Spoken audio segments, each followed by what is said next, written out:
জুলাই আগস্টের গণহত্যায় জড়িত থাকার মামলায় আওয়ামী লীগ সরকারের সাবেক ৯ মন্ত্রীসহ মোট ১৩ জনকে কারাগারে পাঠানোর নির্দেশ দিয়েছেন আন্তর্জাতিক অপরাধ ট্রাইব্যুনাল। সেই সঙ্গে জুলাই আগস্ট গণহত্যা মামলায় সাবেক প্রধানমন্ত্রী শেখ হাসিনার বিরুদ্ধে ১ মাসের মধ্যে তদন্ত শেষ করার নির্দেশও দিয়েছেন ট্রাইব্যুনাল।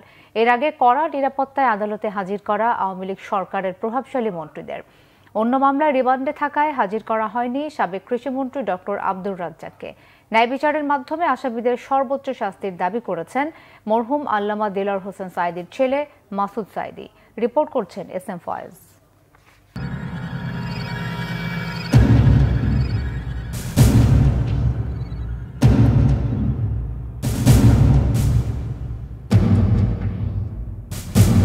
শেখ হাসিনার গড়া আন্তর্জাতিক অপরাধ ট্রাইব্যুনালে তার ক্ষমতাধর মন্ত্রীরা। জুলাই আগস্ট গণহত্যায় আন্তর্জাতিক অপরাধ ট্রাইব্যুনালে হাজির করা হয় পতিত আওয়ামী লীগ সরকারের প্রভাবশালী ৯ মন্ত্রীকে।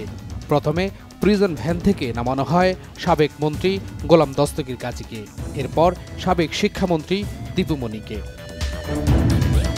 পরে একে একে নামানো হয় ফারুক খান, শাহজাহান খান, আনিসুল হক, কামাল মজুমদার, রাশেদ খান মেনন, হাসানুল হক ইনু, জোনায়েদ পলক, সালমান এফ রহমান, তৌফিকে আলাই চৌধুরী, সাবেক বিচারপতি শামসুদ্দিন চৌধুরী মানিক ও সাবেক সচিব জাহাঙ্গীর আলমকে। শুনানির শুরুতেই ট্রাইব্যুনালের প্রশ্ন, শেখ হাসিনা কোথায়? জবাবে চিফ প্রসিকিউটর জানান, যথাযথ প্রক্রিয়ায় তাকে ফেরানোর প্রক্রিয়া চলছে, ইন্টারপোলের কাজও চলমান। শেখ হাসিনা তার ব্যাপারে রিপোর্ট এসেছে তিনি দেশের বাইরে পালিয়ে আছেন, ভারতে অবস্থান করছেন।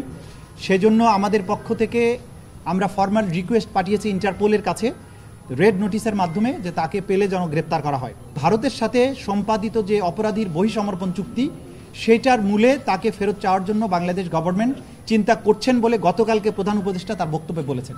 সুতরাং সেই প্রক্রিয়াতেও বাংলাদেশ যাচ্ছে, এটা আমরা আদালতের কাছে জানিয়েছি। আসামি যারা ছিলেন তাদের সরকার যখন ক্ষমতায় আসে তখন থেকে এই গুম, খুন এবং কনসেন্ট্রেশন ক্যাম্পে নিয়ে নির্যাতনের যে বিভৎসতা আপনারা ইতিমধ্যে জেনেছেন। আমাদের তদন্ত সংস্থা এগুলো আমরা তথ্য পাচ্ছি, বা আপনারা গুম কমিশনের কাছ থেকেও জানতে পেরেছেন যে সেই নির্যাতন ক্যাম্পগুলো কতটা নিষ্ঠুর ছিল।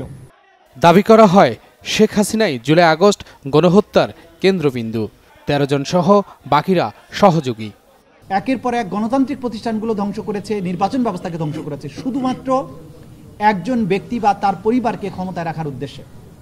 এটা একটা রাষ্ট্রের যে চেতনা, সেইটার বিরুদ্ধে তারা অবস্থান নিয়েছিলেন এবং সেটা করতে গিয়ে আজকে প্রধান আসামি ছিলেন শেখ হাসিনা। শুধুমাত্র তাকে রক্ষা করা এবং তাকে ক্ষমতা রাখার জন্য এই অপরাধগুলো সংগঠিত হয়েছে এবং এই সমস্ত অপরাধের সবচাইতে বড় দায় হচ্ছে শেখ হাসিনার। তারা সবাই মিলে এই অপরাধগুলো সংগঠন করেছেন নৃশংসভাবে। ২,০০০-এর মতো ১,৫০০-এর অধিক ছাত্র তরুণ জনতাকে হত্যা করেছেন, ২৫,০০০-এর বেশি মানুষকে আহত করেছেন। গোটা বাংলাদেশ জুড়ে নৃশংসতা চালানো হয়েছে, সিভিলিয়ানদেরকে নিষ্ঠুরতম পন্থায় হত্যা করা হয়েছে।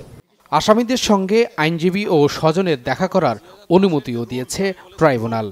আমরা যদি এলিগেশনের কপি না পাই তাহলে আমরা কিভাবে ডিফেন্ড করব? এই ডিফেন্ড করার জন্য আমাদের নির্দোষিতা প্রমাণের জন্য বিধি ৯(৩) অনুসারে এলিগেশনের যে কপি প্রদানের ব্যবস্থা ট্রাইব্যুনাল আইনে করা হয়েছে, সেই আইনের অধীনে আমরা সেই আবেদনটা করেছিলাম এবং সেই আবেদনটি মঞ্জুর করেছেন মাননীয় ট্রাইব্যুনাল। যে হ্যাঁ, আসামি পক্ষের নিয়োজিত আইনজীবীগণ সুশৃঙ্খলভাবে ডিসিপ্লিনড ওয়েতে ওয়ান আফটার অ্যানাদার কথা বলতে পারবেন এবং আমরা সে আদেশও পেয়েছি। এই বিচার কাজ দেখতে ট্রাইব্যুনালে দেখা যায় মাওলানা দেলোয়ার হোসেন সাঈদীর ছেলে মাসুদ সাঈদীকে। আজকে ইতিহাসের একটি অংশ হয়ে গেলাম। যে ট্রাইব্যুনালে বসে নিরীহ নির্দোষ মানুষদেরকে অন্যায় আদেশের মাধ্যমে হত্যা করা হয়েছিল, আজকে সেই ট্রাইব্যুনালে আমি এসেছি এটা দেখার জন্য যে কিভাবে ন্যায় প্রতিষ্ঠিত হয়।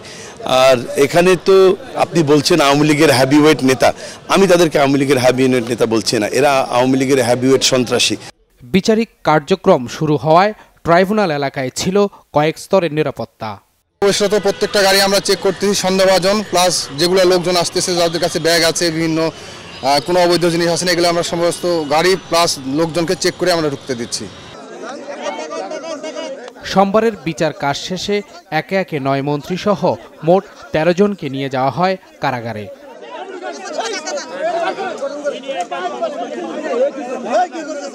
সাবেক প্রধানমন্ত্রী শেখ হাসিনার হাত ধরেই যুদ্ধ অপরাধীদের বিচারের জন্য তৈরি করা হয়েছিল আন্তর্জাতিক ট্রাইব্যুনাল।